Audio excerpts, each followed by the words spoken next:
नमस्कार साथियों, राम राम। कैसे हो भाई आप सभी। आज एक बार फिर आगे का जो हमारा टॉपिक था कि स्त्री अशिष्ट रूपण प्रतिषेध अधिनियम, इससे पहले वाला जो है वो अधिनियम हमारा हो गया था दहेज वाला।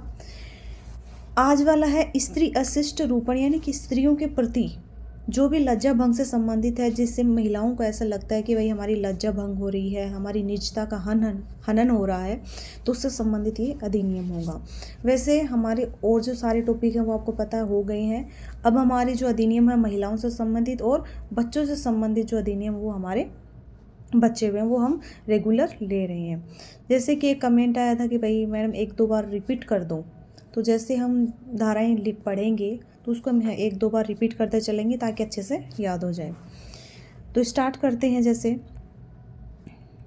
स्त्री अशिष्ट रूपण प्रतिषेध अधिनियम है 1986 का, जिसमें कहा गया है कि कोई भी व्यक्ति किसी महिला का ऐसा चित्रण नहीं करेगा कि मान लो उसको ऐसा नहीं दिखाएगा कहीं भी जिससे उसकी लज्जा भंग होती हो अथवा उसकी गरिमा कम होती हो। अगर उसे लगता है कि भाई मेरी लज्जा भंग हो रही है, मेरी निजता का हनन हो रहा है, मेरी गरिमा कम हो रही है, उसको बेइज्जती महसूस हो रही है, उससे संबंधित ये अधिनियम है।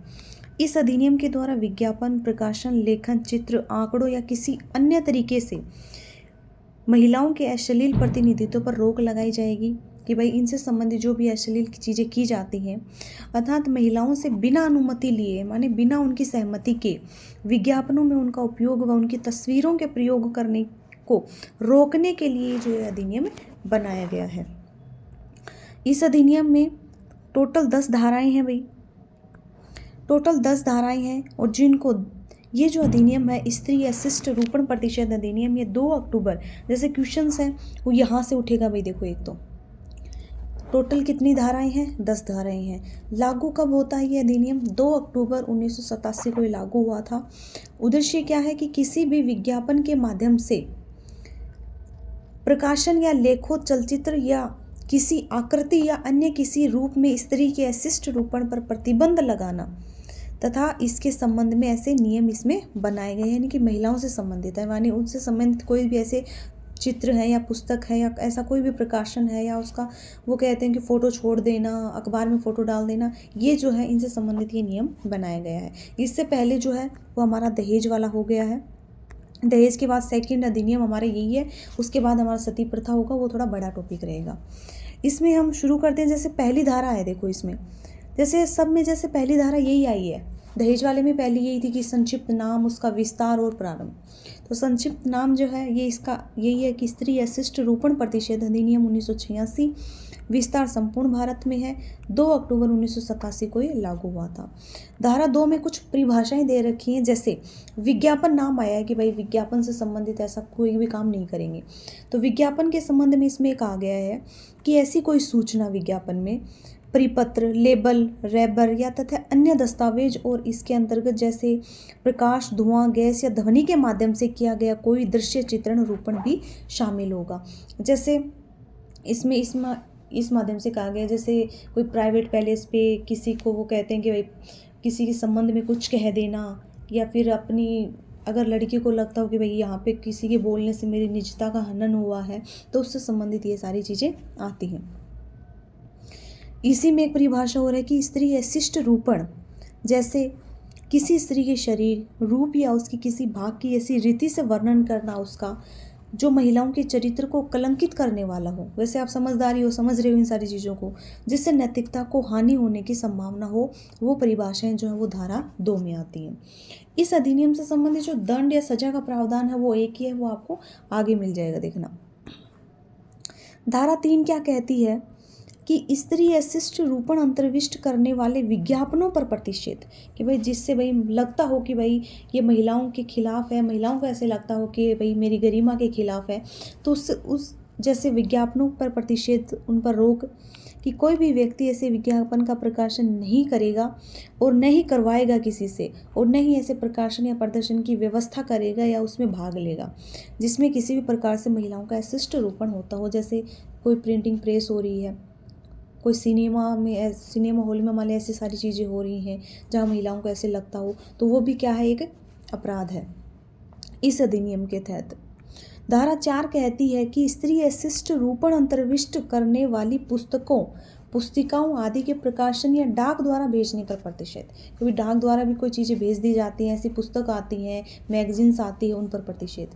कि कोई भी व्यक्ति किसी पुस्तक, पुस्तिका, फिल्म, लेख, रंग चित्र, फोटो चित्र, स्लाइड, पेपर, छाया चित्र आदि में महिलाओं का किसी भी रूप में अशिष्ट रूपण होता हो तो वैसा ना करेगा और ना ही कराएगा, न विक्रय करेगा, न किराए पर देगा, न उसका वितरण करेगा, न डाक द्वारा भेजेगा। नहीं कि इनसे संबंधित कोई भी चीज़ है वो न खरीदेगा, न बेचेगा, न किसी को भाई डाक द्वारा भेजेगा। इनसे संबंधित ये सारी चीज़ें आती हैं धारा 4 में। इसमें एक नोट लगाकर अलग से है भाई कि यह धारा जो है प्राचीन स्मारक किन पर लागू नहीं होगी। देखना, जैसे कोई भी प्राचीन स्मारक बने हुए हैं, ऐतिहासिक स्थल हैं, पुरातात्विक स्थल हैं, मंदिर तथा विज्ञापन हैं, कला तथा साहित्य के प्रयोजन के लिए प्रकाशित या प्रदर्शित सामग्री पर ये लागू नहीं होंगी। जो मान लो अपनी पुरातात्विक स्थल हैं, मंदिर बने हुए हैं, या फिर कोई भी ऐसा कला या साहित्य से संबंधित प्रोग्राम हो, उसमें ये चीज़ें लागू नहीं होंगी।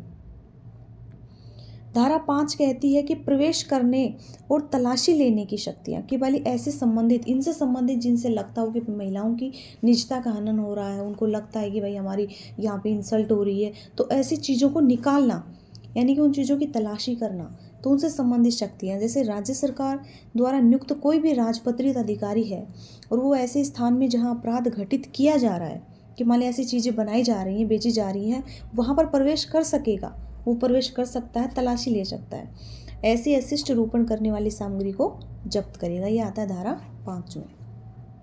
अब देखो धारा 6 जो है, इसमें इसका दंड का प्रावधान है भाई। देखो धारा 3 और 4 के उल्लंघन पर प्रथम बार अगर आपने अपराध कर दिया तो 2 वर्ष के कारावास और 2000 रुपये जुर्माने का प्रावधान। दोबारा अपराध कर रहे हो, एक बार से आपकी मन को संतुष्टि नहीं मिल रही है, दोबारा आप उस चीज़ को कर रहे हो, तो उसके लिए 6 माह कम से कम और अधिकतम 5 वर्ष तक का कारावास और न्यूनतम जो है 10,000 रुपये से लेकर अधिकतम 1 लाख रुपये तक का जुर्माने का इसके तहत प्रावधान किया गया है धारा 6 में। इसमें कहा गया है कि धारा 3 और 4 के संबंध में किसी भी व्यक्ति द्वारा नज़दीकी पुलिस स्टेशन, कि भाई 3-4 से संबंधित कोई सी घटना हो जाती है तो नज़दीकी पुलिस स्टेशन पे जाओ, जिला न्यायालय एवं उपनिदेशक जाओ, महिला एवं बाल विकास इत्यादि जगहों पर शिकायत आप दर्ज करवा सकते हो। तहसील, जिला या राज्य विधिक सेवा प्राधिकरण से निःशुल्क आप परामर्श, विधिक सहायता प्राप्त कर सकते हैं। क्या इनसे संबंधित जो भी सूचना है वो आप नज़दीकी क्षेत्रों पे दे सकते हो।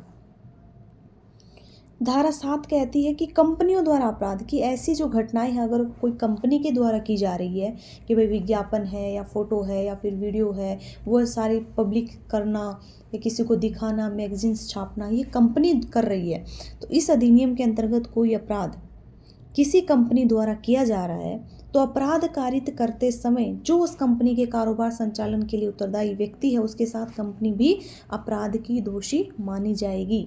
यानी कि धारा 7 कह रही है कि कंपनी जो इससे संबंधित काम करती है, क्रय विक्रय करती है, वो भी अपराध के दायरे में आती है। ये अपराध करते टाइम पे कारोबार संचालन के लिए उत्तरदायी व्यक्ति और कंपनी भी, जो कंपनी है उसको भी इसके तहत सील किया जाएगा। ये धारा 7 कहती है। धारा 6 जो है ये आपको अभी बताई थी कि दंड सजा वाली जो धारा है, 3 और 4 आपको बता दिया गया है। 6 जो आपकी 4 जो धारा थी जिसमें मान लो आप तलाशी ले सकते हैं किसी भी स्थान पे जाके, 6 में आपके दंड और सजा का प्रावधान इसके तहत किया गया है। 5 में आपको प्रवेश और तलाशी लेने की शक्ति है। 3 और 4 के तहत इसमें कहा गया है कि भाई आप अपराध करते हो तो आपकी इतनी सज़ा का प्रावधान इसके तहत किया गया है। धारा 7 जो है ये ज़्यादा इम्पोर्टेंट भी है, इसमें 6 है, इसमें दंड सजा है, इसलिए ज़्यादा इम्पोर्टेंट है। धारा 8 कहती है कि अपराधों का संज्ञेय और जमानतीय होना, कि कौन से अपराध इसमें संज्ञेय और जमानतीय हैं, ये धारा 8 में कहा गया है कि धारा 3 व 4 के अंतर्गत किए गए जो भी अपराध हैं वो संज्ञेय होंगे और जमानतीय होंगे, यानी कि जमानत मिल सकती है।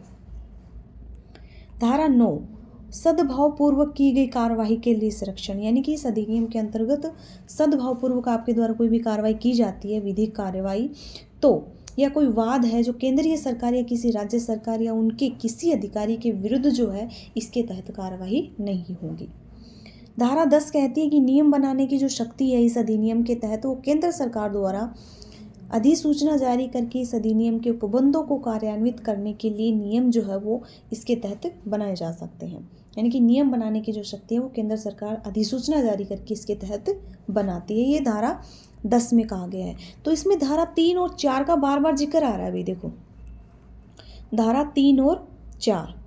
धारा 3 क्या कह रही है, दोबारा देखो एक बार, कि स्त्री अशिष्ट रूपण अंतर्विष्ट करने वाले विज्ञापनों पर प्रतिषेध। की इनसे संबंधित जो भी विज्ञापन निकलते हैं, पुस्तकें निकलती हैं या कोई सिनेमा चल रहा है, प्रिंटिंग प्रेस हो रही है, सभा हो रही है, इनमें ऐसे से संबंधित कोई भी घटना हो रही है उनसे संबंधित ये धारा 3 है।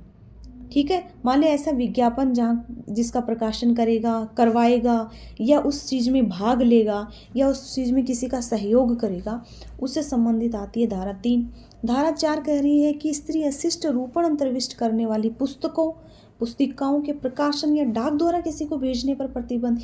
3 और 4 ही धारा मैंने इसमें कि भाई आप किसी को मैसेज भेज रहे हो, किसी को फ़ोटो भेज रहे हो ऐसी, या कोई ऐसी फिल्म है या पुस्तक है ऐसी, कोई छायाचित्र है ऐसा, कोई ऐसी स्लाइड है, वो आप इससे संबंधित काम नहीं करेंगे और न ही किसी से करवाएंगे, न ऐसी चीज़ें खरीदेंगे, न ऐसी चीज़ें बेचेंगे, न किसी को किराए पे देंगे, न उसका कहीं वितरण करेंगे, न डाक द्वारा भेजेंगे।